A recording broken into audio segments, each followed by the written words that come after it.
ladies and gentlemen. My name is Linda Lees. I'm head of programming for TEFAF New York. Welcome to some sunshine this morning. Happy to have you and it. I want to give you just a word of introduction about TEFAF Coffee Talks and what we've been trying to do with this series. We started in the fall, and we're doing it again this spring. The intention is something I borrowed from the Edinburgh Book Festival, to give people an opportunity first thing in the morning, knowing that every morning at the same time, in our case 10:30, you can come to this space to hear a fantastic panel talk about subjects we believe are worthy of your time and attention.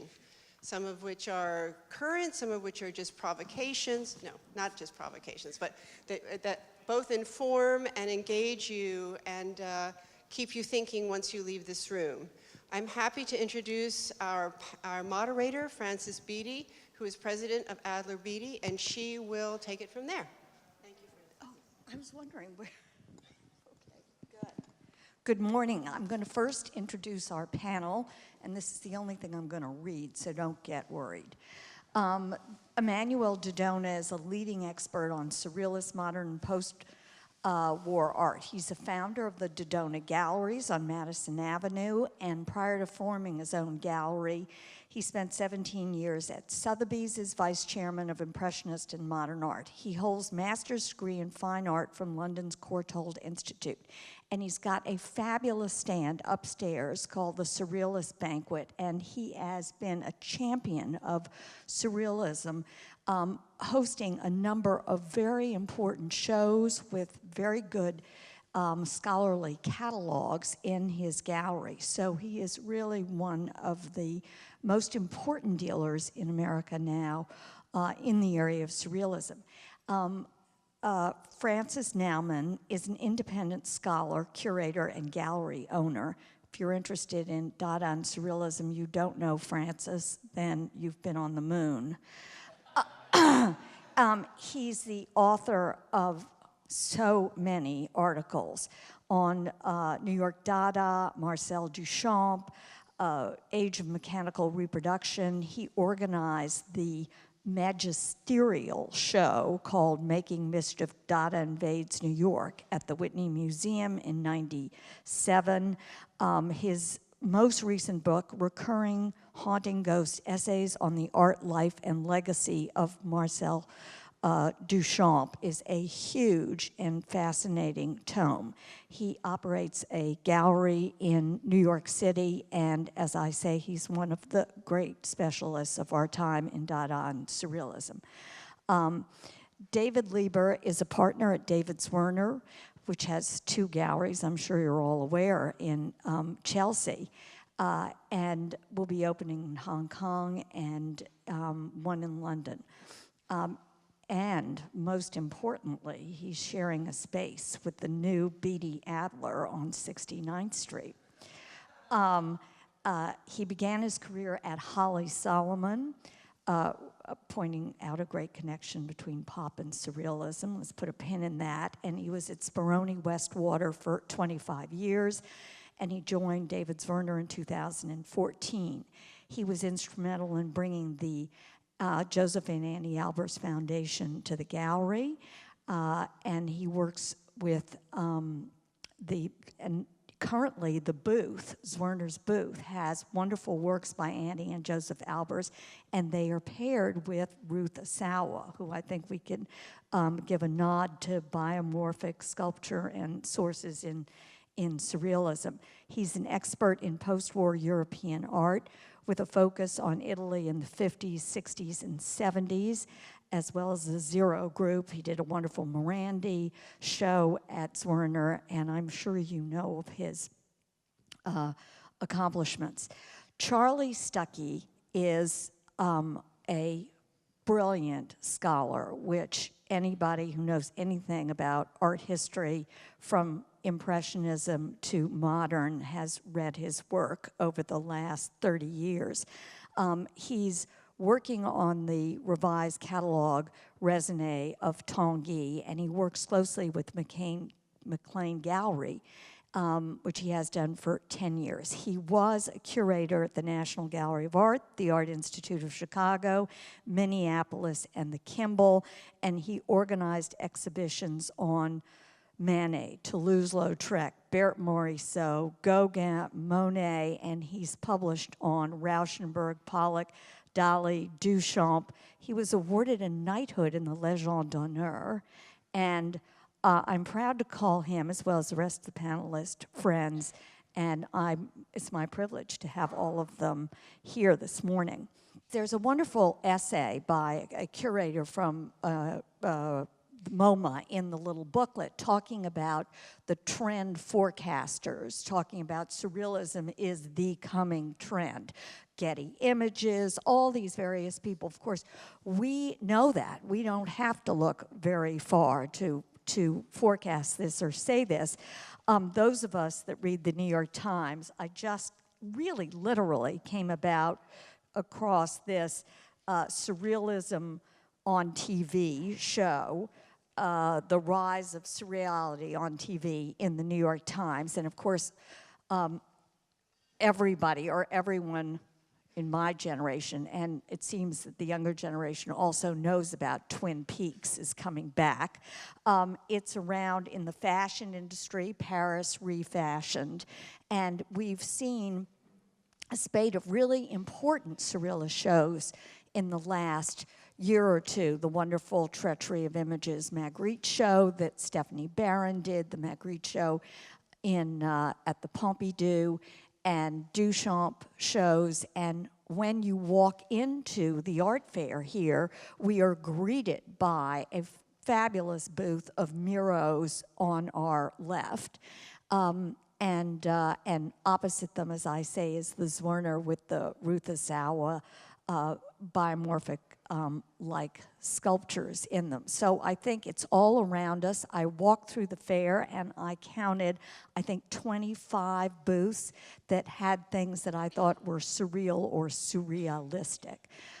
So I wanted to start by asking the panel to talk a little bit about the sort of intro to surrealism in America. And I thought we would concentrate on surrealism in America and the kind of ups and downs of surrealism in America. And this is going to be a conversation, and there are a lot of people in the audience who know a lot, so if you feel like saying something, do so. Charlie, you want to start? Well, surrealism came to America almost right away, but certainly by the early 30s, although I don't think it really got rolling until Prohibition was repealed. It seems to me that the American art scene was badly depleted during the 20s because I would think that it came and it stayed ever since. As you know, the self-appointed founder of surrealism, André Breton, saw his role as not only aesthetic but largely political, and that as a thinker, he hoped to spread surrealism and start cells in as many countries as he possibly could. So there was it wasn't as if Americans necessarily wanted surrealism, but there was a push to expand it. Francis? Yes.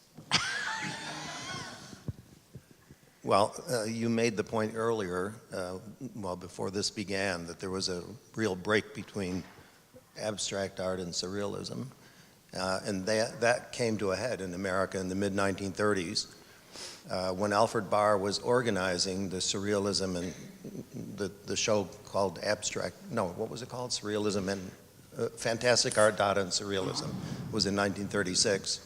The American painters got wind of it and they protested at the Museum of Modern Art and insisted that they get their fair shake, and he organized in the same year, a few people seem to put that together, also in 1936 he did Cubism and abstract art. They both opened right back to back. So we were quite aware of the distinction between the two. Though the surrealists were capable of fusing those two elements, especially Miro and Arp, who could fuse a surrealist aesthetic with abstraction.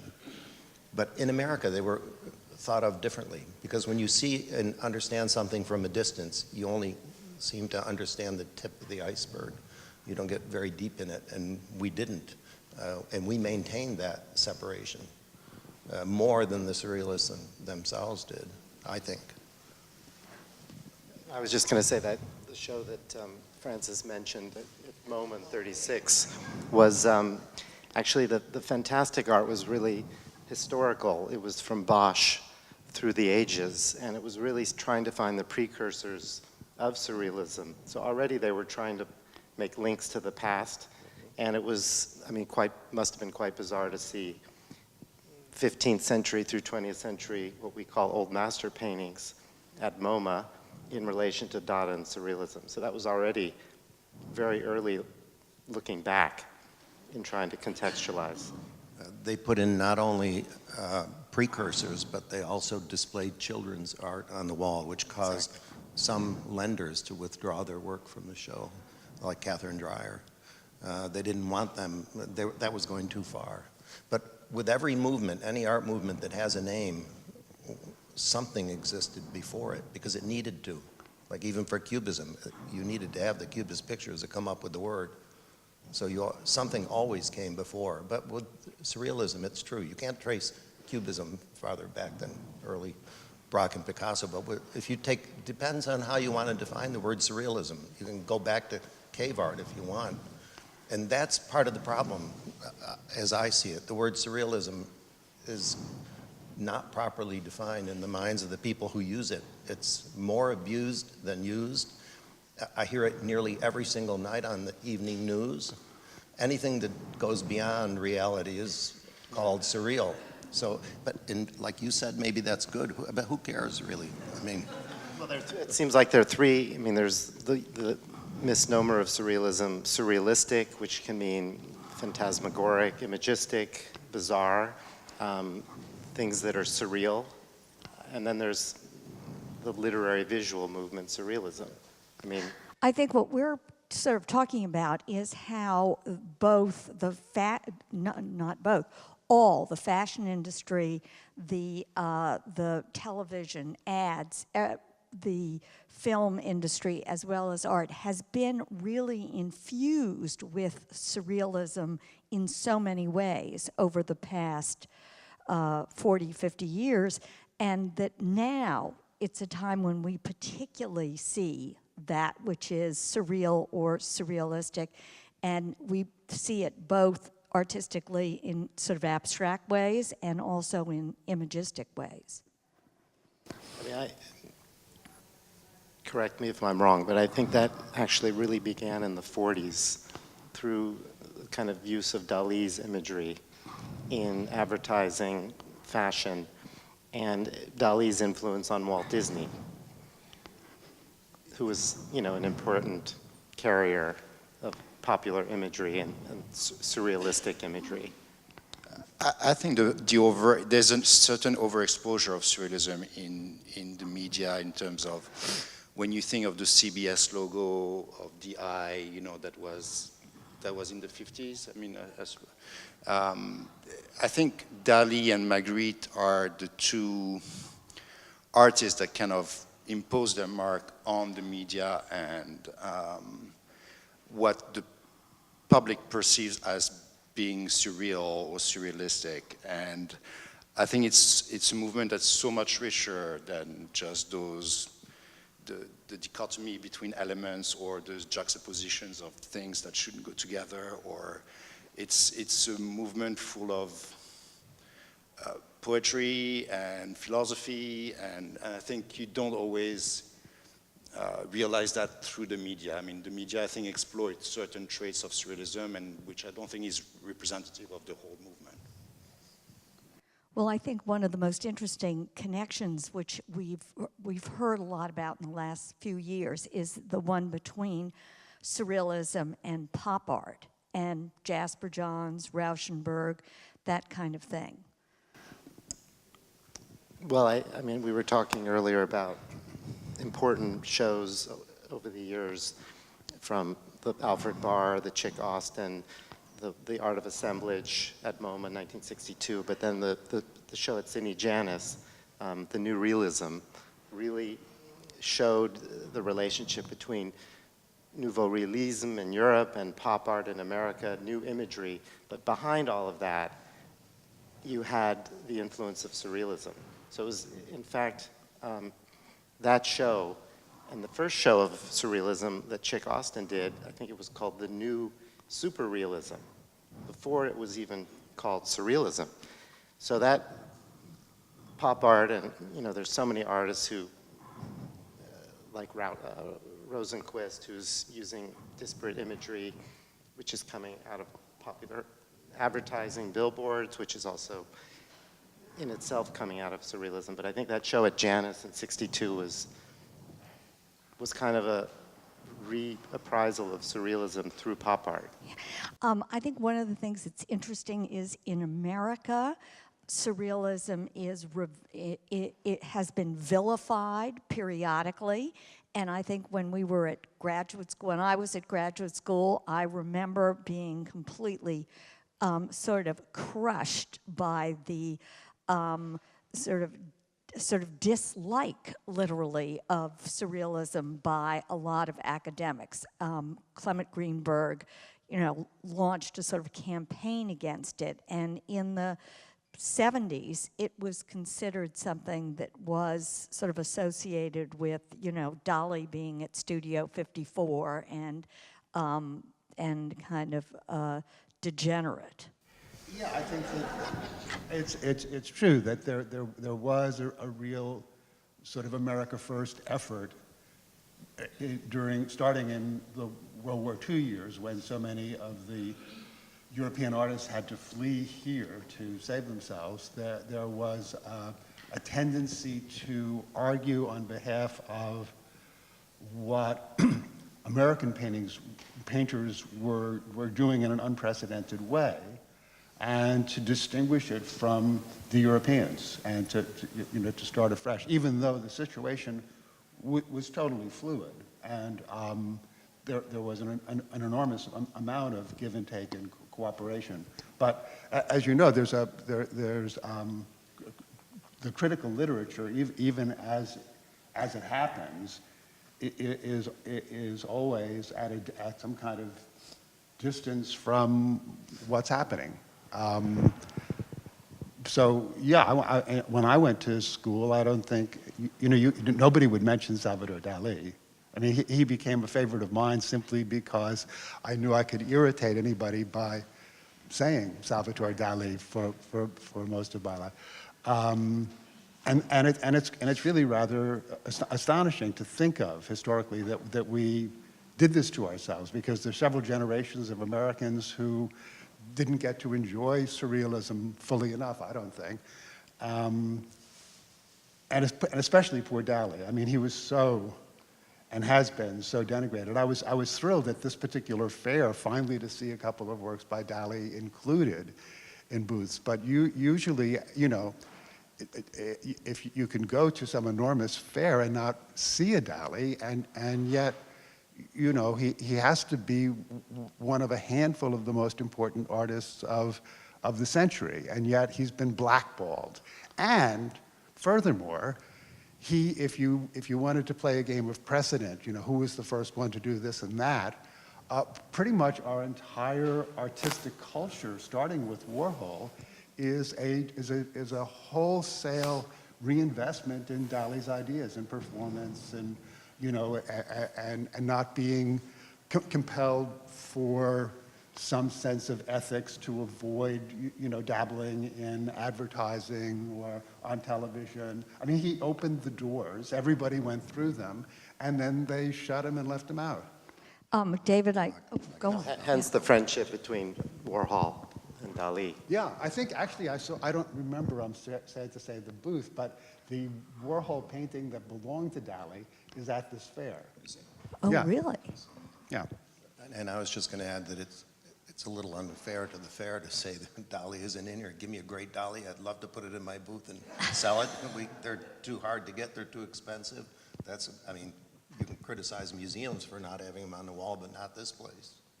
And yet the most popular museum shows will always be Dali and then maybe Magritte. Absolutely. Dali, I've tried to do a Dali show. I mean, trying to get a Dali painting out of a museum, getting it off their wall, you know, you're told every time, this is one of our most popular paintings, you know, we can't let it go. I mean, they'll let go of something else, but Dali draws the crowds in, which is quite amazing. I mean, Yet Chelychev was the most popular artist in the Museum of Modern Art when I was there in the 70s. And that painting, and I always can judge what the most popular painting is by going to the person who stocks the postcards and ask them how many, who do you keep restocking? And it was Andrew Wyeth's Christina's World and the Chelychev. But now they've taken it off display.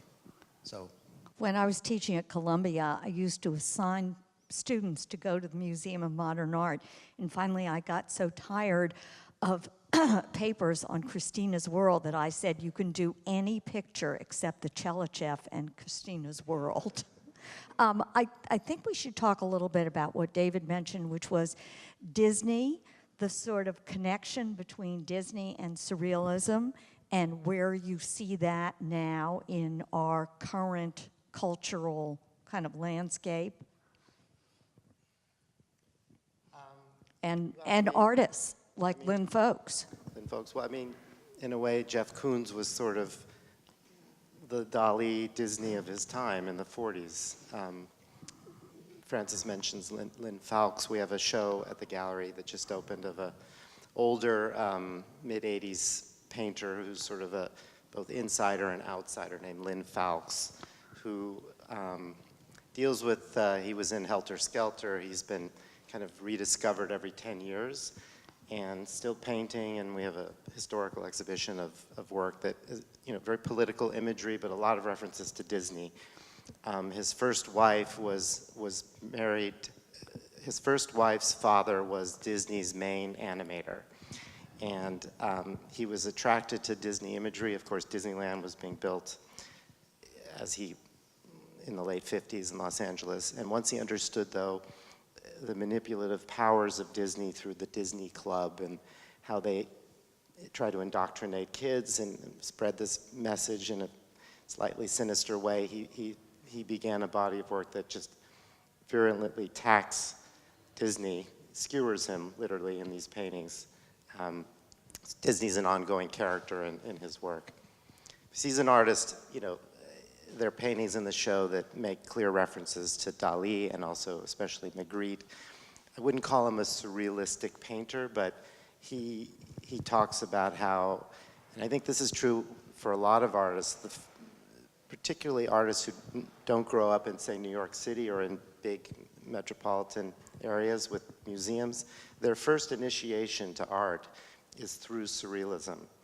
They see reproductions of whether it's Dali or you know, even to Chirico, who's sort of the founder of surrealism, even though he didn't want to be a part of it.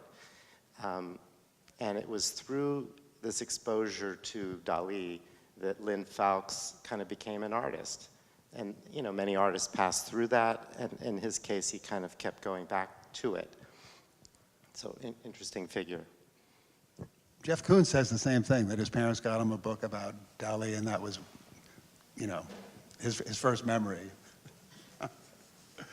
I don't know if the audience is aware of how far Dali got into the film industry in Hollywood in the 40s, because both he and Man Ray came over at the same time in 1940, and they both headed right to Hollywood, and one of the main reasons was to tap into the film industry.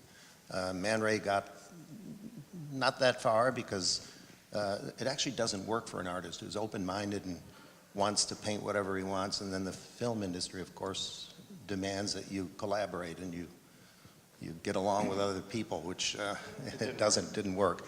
But Dali got pretty far. Dali, you know, we do know that 3 of his pictures are in the background of the 3 Caballeros, for example, but that's about as far as Disney took him. Right. But he did what was that, in Spellbound, he did the nightmare scene, and that's still Well, a classic. he adored the Marx Brothers, especially Harpo, and made a special trip to Los Angeles in I think 1937 to meet them. I remember that, you know, when I was at the Art Institute in Chicago, one of the things I most dreamed about being able to add to the collection was a harp, the strings of which were made with barbed wire, that he had sent in advance as a gift to Harpo, who posed for the newspapers playing it with like Band-Aids on his fingers. And so, you know, I got in touch with Harpo's widow and asked, you know, whatever happened to the harp. And she said, oh, as soon as Dali left town, he threw it out. Well, you know, you couldn't use it. It was just taking up space. I think we should now sort of talk a little bit about where we see surrealism all around us and in different forms. Emmanuel, maybe you should start. Why are you doing the Surrealist Banquet now? Why am I doing the Surrealist Banquet now? I think in this case it was environmental. I mean, when I saw the room, when we were assigned the room upstairs, I started to think, what am I going to do with this room, which has a moose head and a stag's head and this chimney? I mean, just paneling it white and putting a few paintings in there didn't seem right. So I started to think what would look right in this space, and made me think of a great banquet hall or dining. It would be great to have a dinner in here. It would be pretty fun to have a dinner in here. And started thinking, what about putting a table in the middle and objects on there, and just have, like, designing a cabinet curiosité, like a surrealist cabinet curiosité with everything related to food or flowers or the pleasures of life. So I just had fun and put together a Surrealist Banquet. This is not the Surrealist Banquet. This is just an idea, a few works that I've thrown together that actually do work together. I think one of the common thread and one of the reasons why I love surrealism so much is I think there is a certain amount of humor in the art, and I think there's a lot darker version of surrealism, but I think there is humor in the art, and I think it's important to look at surrealism like that also. I think that the sort of both sinister, ironic, that aspect of it is certainly part, I think, of our zeitgeist right now. And I know you spend time talking to younger artists, and you've mixed younger art with surrealism. What do we think? Do we think our zeitgeist has in common with the sort of zeitgeist of when surrealism started?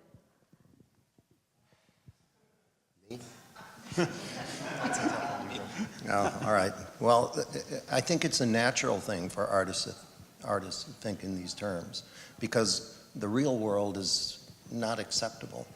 It's either too boring or it's terrible and you don't want to think about it. So you invent a new reality, something that really does go beyond it, that maybe uses it as a basis and continues. I don't think it'll ever go away.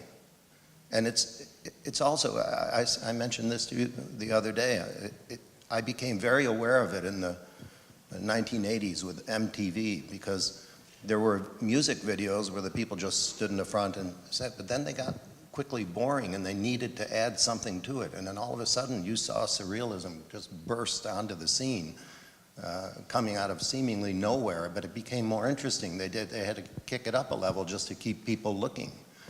And maybe that's what artists are doing when they verge into surrealism. They want to amplify whatever they've already been doing, but to a level that it continues to be interesting and attracts attention. When you say the world is either too terrible or too boring, probably we think it's more on the too terrible side at this point. So what are your thoughts about the level of uncertainty and anxiety? I just have to say something. The world right now is absolutely surreal. Every time that guy gets on TV and something spews out of his mouth, it's like I'm in fiction land here.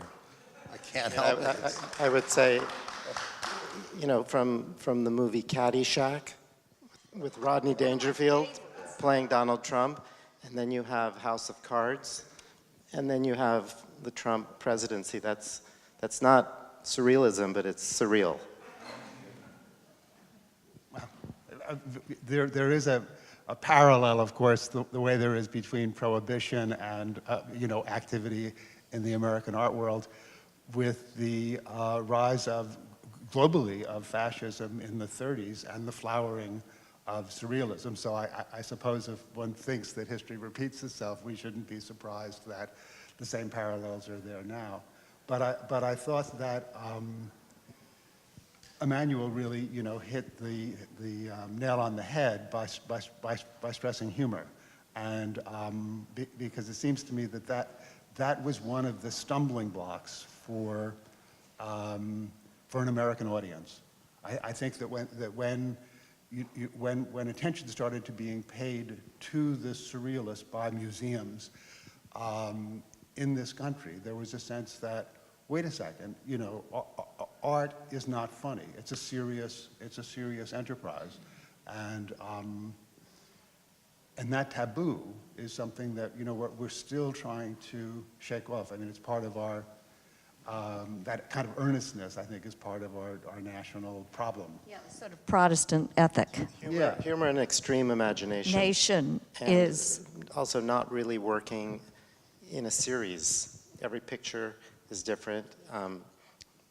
Surrealism, maybe more than Dada, was a painting or painting-oriented, but there was no aesthetic conformity in any way.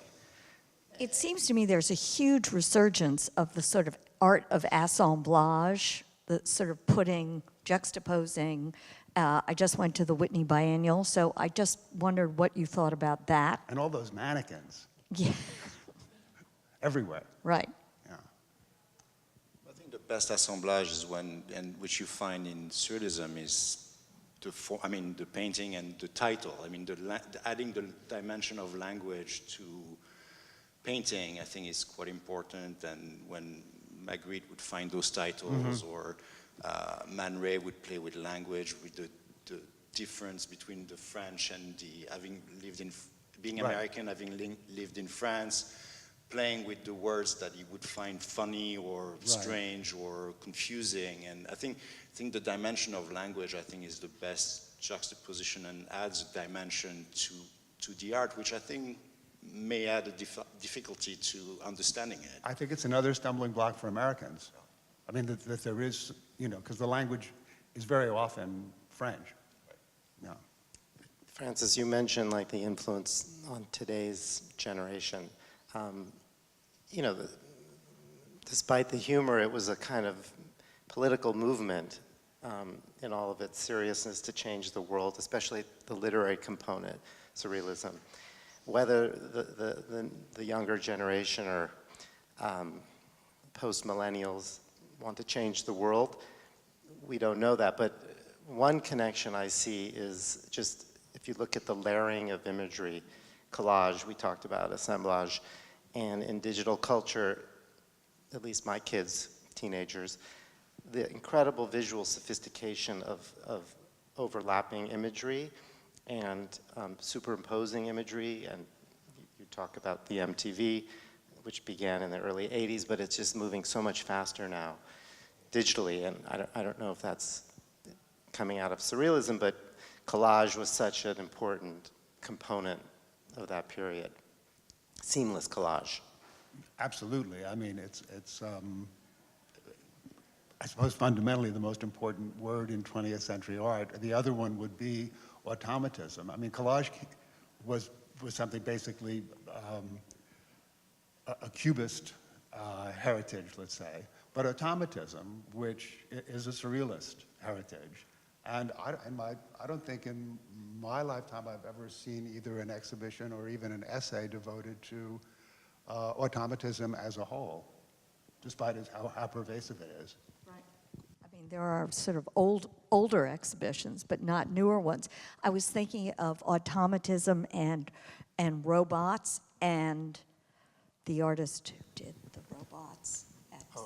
Jordan Wolfson. Okay, Jordan Wolfson. I don't know how many of you have seen the Whitney Biennial or saw the Jordan Wolfson, but that sort of idea of a very frightening robot is acting out impulses that are dangerous is something that I think comes out of surrealism.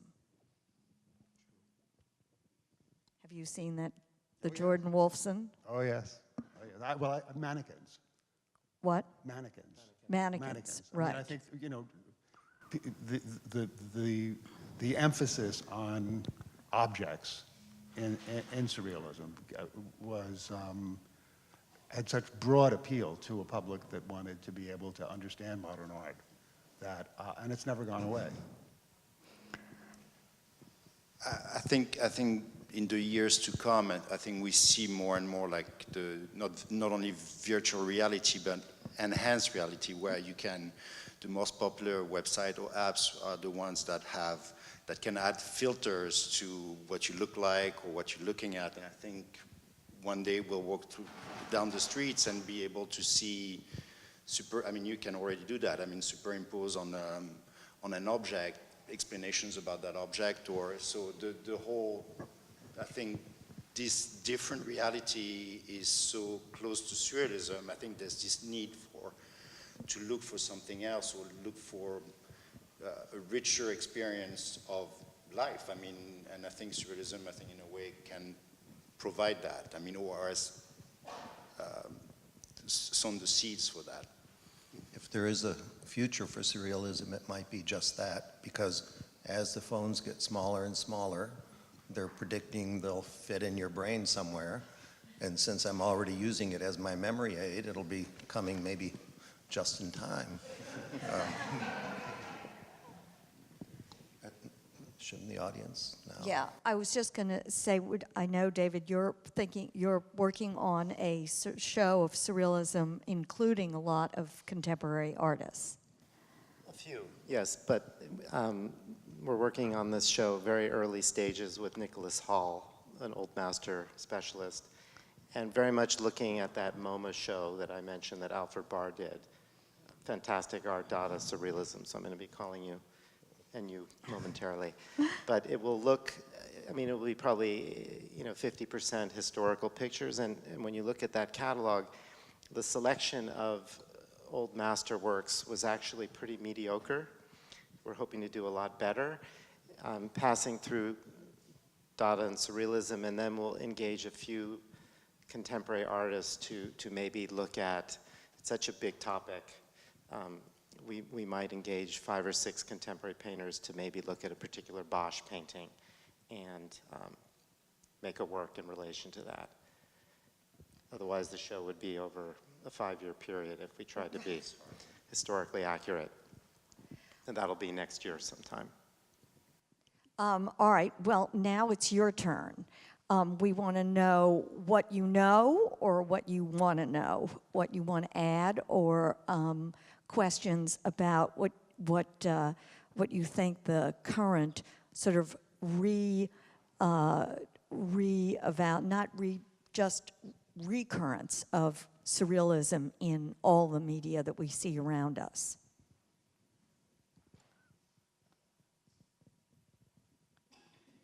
Somebody has to have a question.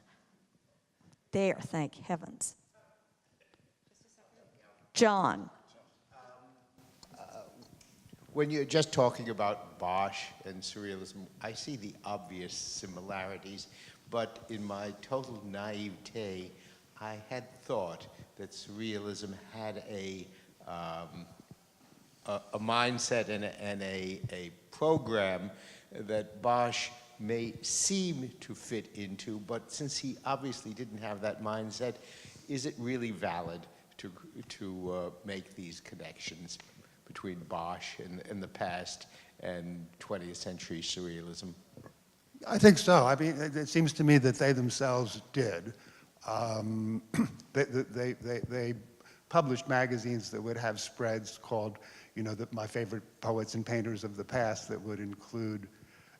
They wanted roots. I think that as modern art came into its own at least as a museum subject, with the founding of the Museum of Modern Art and then the Wadsworth Athenaeum competing with them, you know, the idea was to show a public that these curious things that looked shocking. You'd look at a Cubist Picasso and wonder what it was you were seeing, and they'd hang it next to an unfinished Cezanne, or they'd hang it next to an African mask, or have a room that would just sort of show in Darwinian fashion that what the contemporary artists were doing was novel, but it was rooted in tradition, and you make an important point there. Yeah, I agree with that. I mean, obviously, the whole context, as you know well, is you can't compare the 15th century with the 20th century in terms of patronage or artist's intention,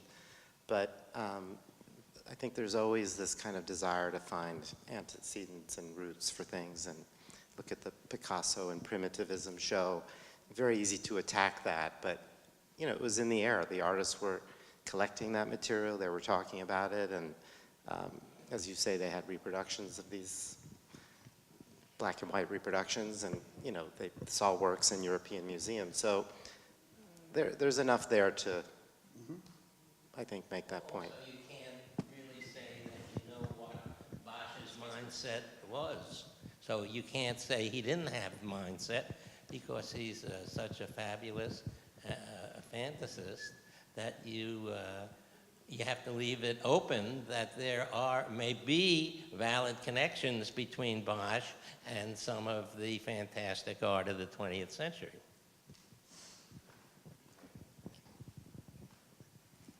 By the way, I want to add that Kurt Seligman gave a course at the New School years ago, which I took. And one of it was called Abstraction and Surrealism, the Ill-Matched Brothers. And he was a wonderfully knowledgeable, witty, urbane teacher. And his finest lectures were on Bosch, beautiful lectures on Bosch. And he really understood and got into what you could call the surreal elements in Bosch's work. So, and as it was just said, that if the artist felt the connection, we have to accept that there was a real connection there. All right, come on, people. If you have no questions, we have no answers. Mr. David Leiva, you mentioned that in America people only saw the tip of the iceberg and not what was laying deeper than that. Would you say that that's because surrealism proposes the observer to have a different attitude in front of the art piece? Would that be fair to say that? Because at the time it was a different historical situation, a social situation than nowadays.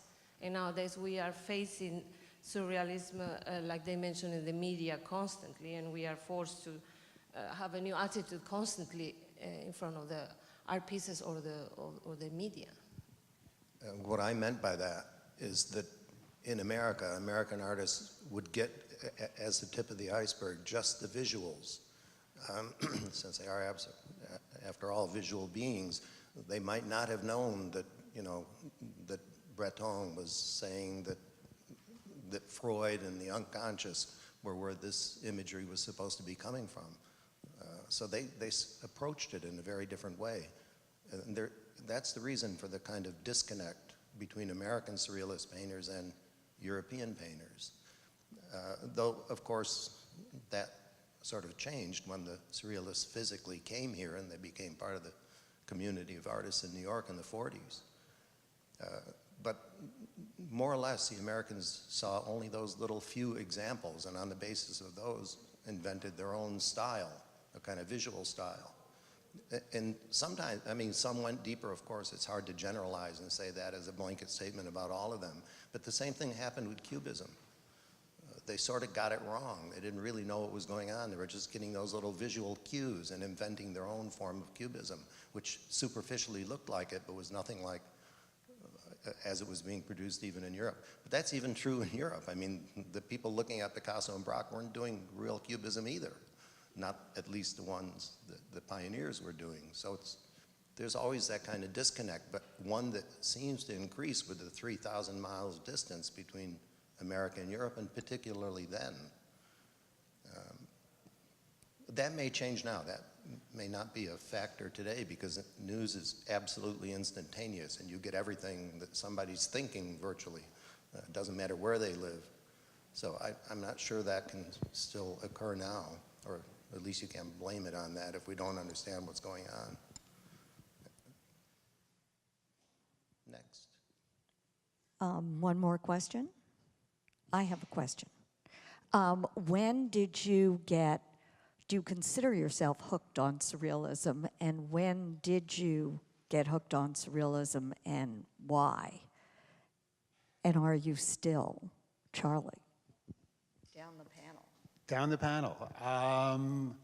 I studied in Philadelphia where they had the Arnsberg collection, and people were talking all the time about Lou Kahn and Marcel Duchamp. That was it. And then when I got my first serious museum position in Chicago, it was a city that was famous for collecting surrealism, and I wanted to address that. So, and it's never left me. I mean, it's gotten worse and worse. I guess in my case, really just visiting museums. I went to Yale, and having that exposure to the art gallery and especially the Société Anonyme collection that Catherine Dreyer formed with Duchamp's help. That's one of the great collections which also, you know, she was able, especially through an artist like Max Ernst, see and include abstraction, non-objective abstraction with surrealism. And then really, I think the visits to particular museums like the Peggy Guggenheim collection, trips to Italy, obviously the Menil, and then moving to New York and having the Bounty at MoMA. And so it never left me. I mean, it's always, I've always been enchanted, so it's not been cyclical. I never got hooked on surrealism. It was Dada and Duchamp, and I can't get out of it. I'm stuck with that. I tell everyone that Duchamp said that art was a habit-forming drug, and in turn I have to confess to everyone that for me Duchamp is heroin, and I can't get off it, and I'll never get off. So I'm not there. I was personally fascinated by abstract art. Kandinsky was one of the artists that I most revered. And I wrote my thesis at the Courtauld on Kandinsky and the year 1937, where it's like a transition year, a year where so many things happen in terms of the Universal Exhibition in Paris, and how Kandinsky tries as an abstract artist from different nationality, having lived in Russia, Germany, and France, how he fits into that, and how surrealism at that period pervades his abstraction with the biomorphism. And then I went to Sotheby's and I started working on the Man Ray estate, and I discovered this whole world of fantastic art, you know, I mean, something that was fun about language, about humor, about objects. And I fell in love with surrealism then and started looking into it and trying to learn as much as I could.